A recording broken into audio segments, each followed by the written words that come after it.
Hello guys, मैं हूं पूरन देवांगन। स्वागत है आप सभी का पूरन सर क्लासेस में। तो साथियों, आज हम सीखेंगे समलंब चतुर्भुज का एक बहुत ही बढ़िया थ्योरम जो आप सभी को मजा आने वाला है और साथ ही साथ पूरा क्वेश्चन सीखने वाले हैं। यहाँ से क्वेश्चन रिपीट हो रहे हैं आपके एग्जाम में, प्रीवियस ईयर में आ चुके हैं सवाल। तो चलिए देखते हैं कि इनके जो रिलेशन होते हैं ऐसा क्यों होता है, कैसे जल्दी से बनाएंगे हम, कैसे इसको हम याद रखेंगे। आइए सारे चीज़ों का हम सॉल्यूशन यहाँ पर आपको बताते हैं। पहले तो सवाल को पढ़ लेते हैं कि भाई सवाल क्या कह रहा है। सवाल कह रहा है समलंब चतुर्भुज एबीसीडी में x का वैल्यू ज्ञात कीजिए। यहाँ पर चित्र को प्रश्न में दे रखा है जिसमें AO, यहाँ पर O बिंदु है, AO, OC, OB और OD रेखाएं हैं 4। इनका वैल्यू अपने को दिया है 4, 5, 15 और x। OD का x का वैल्यू को पूछ रहा है। तो देखिए साथियों, यहाँ पर क्या हो रहा है, एक समलंब चतुर्भुज है। तो समलंब चतुर्भुज किसको बोलते हैं?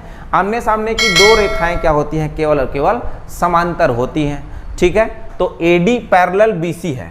AD पैरेलल क्या है? BC। पैरेलल को ही समांतर बोलते हैं। AD समांतर BC है, मतलब ये ऐसा है। और अगर BD रेखा को खींचूं तो BD रेखा ऐसे खिंचाएगा, और चूंकि ये क्या होगा, थोड़ा सा मैं आगे बढ़ा देता हूं सिखाने के लिए कि भाई ऐसा क्यों हो रहा है। तो हम जानते हैं कि यहाँ वाला कोण इस वाले कोण के क्या होगा, एकांतर कोण के अकॉर्डिंग बराबर होगा। किस कोण के अकॉर्डिंग? एकांतर। तो आइए इसको इस पर अप्लाई करते हैं। तो ये वाला कोण इस वाले कोण के क्या होगा, बराबर होगा। अच्छा, ऐसा क्यों लग रहा है थ्योरम, इसको हम सीख रहे हैं अभी।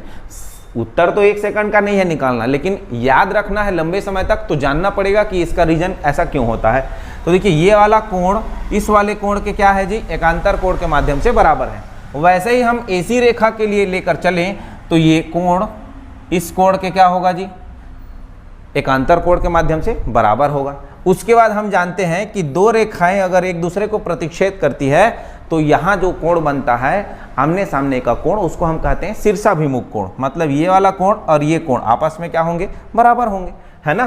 तो यहाँ पर ये कोण और ये कोण बराबर होंगे। तो हम देख पा रहे हैं कि त्रिभुज ABC में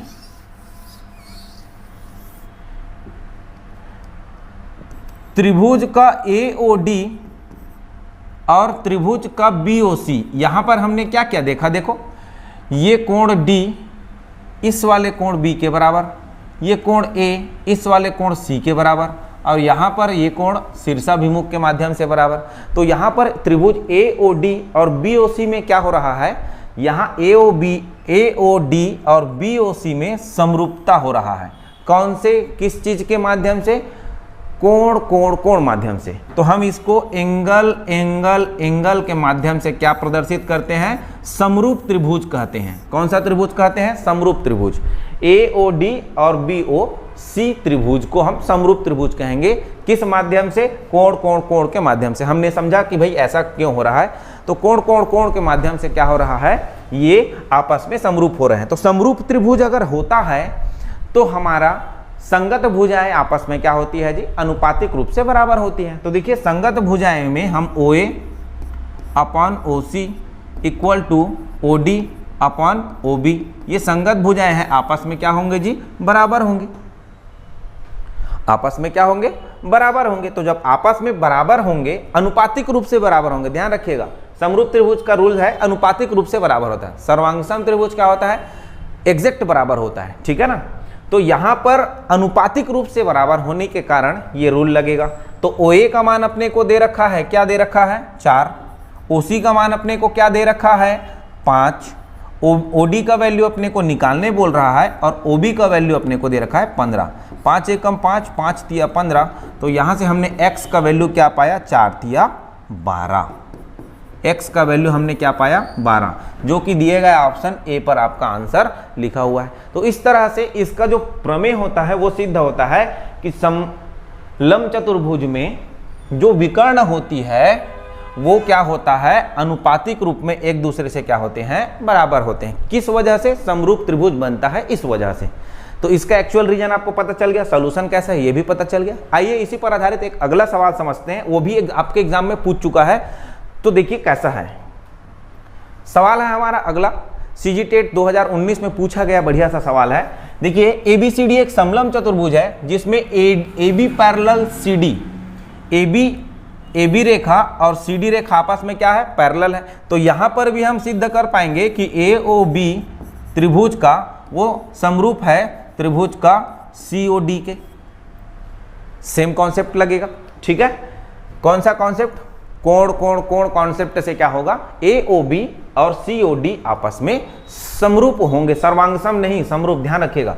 अब यहां पर अपने को कुछ कुछ डाटा दे रखा है वैल्यू के माध्यम से, जैसे ओ डी दे रखा है 3x माइनस का 7, ओ बी दे रखा है अपने को x प्लस 6, और ओ ए का मान दे रखा है 2 सेंटीमीटर, और ओ सी का मान दे रखा है 2x plus 3 centimetre.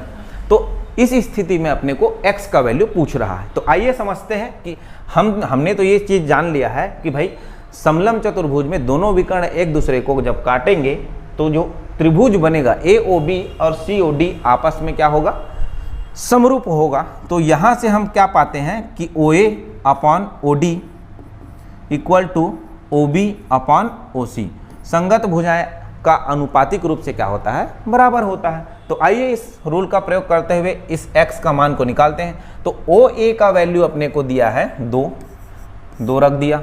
O D का इस समीकरण में मान रख रहे हैं हम, ध्यान रखिएगा। ओ डी का मान अपने को दिया है 3x माइनस का 7।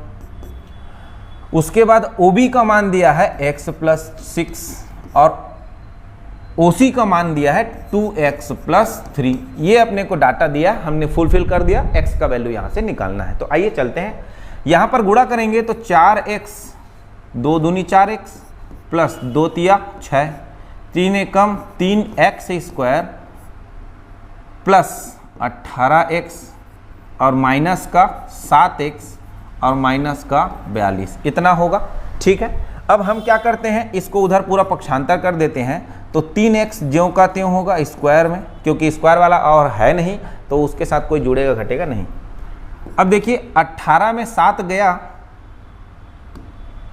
तो हमारे पास बचा 11x और माइनस का 42, ये पक्षांतर होके गया तो प्लस है तो माइनस 4x और माइनस का 6 इक्वल टू क्या मिलेगा जी, 0। अब देखिए 11 में हमारा 4 क्या हो रहा है, अच्छा प्लस का 11 आया है, 11 में 4 क्या हो रहा है, घट रहा है, 3x स्क्वायर प्लस का मिल जाएगा 7x और 42 और 6 हो जाएगा माइनस का 48 इक्वल टू 0। यहाँ तक क्लियर। अब यहाँ पर क्वाड्रेटिक इक्वेशन आ गया, वर्ग समीकरण आ गया। तो वर्ग समीकरण आता है तो हम क्या करते हैं, सवाल को या तो हम ऑप्शन से बनाते हैं या तो इसका ट्रिक प्रयोग करते हैं, है ना। यदि ऑप्शन से बनाएंगे तो हम ऑप्शन रख के देखेंगे, दोनों पक्ष में जो 0 ला कर देगा वो हमारा x का वैल्यू होगा। लेकिन बिना ऑप्शन से अगर बनाएं तो कैसे बनाएंगे, आइए समझते हैं। हम क्या करेंगे, इस 7 को 2 भागों में तोड़ना है। समझिएगा, ट्रिक है, बहुत मजा आने वाला है। x के 2 मान होंगे, ये तो पता है अपने को, x के 2 मान होंगे। यहाँ 7 को 2 ऐसे भागों में तोड़िए कि उनका मल्टीप्लीकेशन करने पर क्या हो, उनका मल्टीप्लिकेशन करने पर इन दोनों का मल्टीप्लाई है उतना आना चाहिए। तो इन दोनों का मल्टीप्लाई कितना हो रहा है, देखा जाए तो 144, 48 या 144, ठीक है। अब हम क्या करेंगे, 7 को 2 भागों में तोड़ेंगे, जोड़ने पर अपने को 7 मिले और गुणा करेंगे तो 144 मिले, और वो भी कैसा, माइनस का, क्योंकि 48 माइनस में था, माइनस का 144 मिलेगा। चलिए भाई देखते हैं, 144 किसका मिलना चाहिए, माइनस का, और जोड़ने पर हमको या घटा देने पर वैल्यू 7 आने चाहिए। तो चलो 7 को हम करेंगे 16 और 9 पर, तो 16 और 9, तो 9 माइनस में होगा तभी तो प्लस 7 मिलेगा। 16 पॉजिटिव में, 9 माइनस निगेटिव में, तो 16 में 9 जाएगा तो क्या हो जाएगा जी, 7 मिलेगा। और 16 नहीं है 144 होता है, माइनस का 144 वो भी मेंटेन हो गया। तो 7 को 2 भागों में तोड़ा, 16 और 9 में। तो x के 2 वैल्यू, यही 2 वैल्यू है x के। तो पहला वैल्यू क्या होगा x का, जो भी x का वैल्यू आएगा उसमें ध्यान से समझना, ये जो वैल्यू आया हुआ है उसमें हम क्या करेंगे, ये जो वैल्यू आया है उसका चिन्ह को बदल देना। तो यहाँ प्लस है तो ये क्या हो जाएगा, माइनस का 16, और बटे में रखना जो x स्क्वायर के साथ जो मान लिया है वो, x स्क्वायर के साथ क्या मान है 3, तो ये हो जाएगा 3।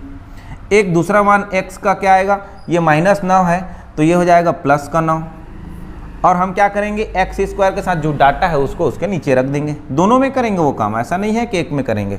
तो हमने रख दिया इसको, तो 9 को 3 से डिवाइड करेंगे तो क्या आएगा 3, और एक वैल्यू आया है 16/3 माइनस का। तो देखो ऑप्शन में क्या दे रखा है आपको, ऑप्शन में दे रखा है पॉजिटिव वैल्यू 3, आंसर हो जाएगा पॉजिटिव वैल्यू 3। इसको बार बार प्रैक्टिस करेंगे, इसके लिए मैं स्पेशल वीडियो बना दूंगा कि क्वाड्रेटिक इक्वेशन जो होता है वर्ग समीकरण, उसमें हम ट्रिक कैसे जल्दी से लगाकर आंसर ले सकते हैं। ठीक है, तो x का मान हमको क्या मिला, यहाँ पर 3 मिला। क्लियर हुआ। तो इस तरह से समलम चतुर्भुज के जो सवाल होते हैं उस पर समरूप त्रिभुज का कॉन्सेप्ट लगता है, और विकर्ण के जो कटे हुए हिस्से होते हैं वो आपस में अनुपातिक रूप से क्या होते हैं, इक्वल होते हैं। तो आई होप दोस्तों वीडियो पूरा समझ में आया होगा। अब चलिए चलते हैं, हम अगले वीडियो पर मिलते हैं। तब तक लाइक शेयर और कमेंट करते रहिए और वीडियो को देखते रहिए। मिलते हैं अगले वीडियो पर।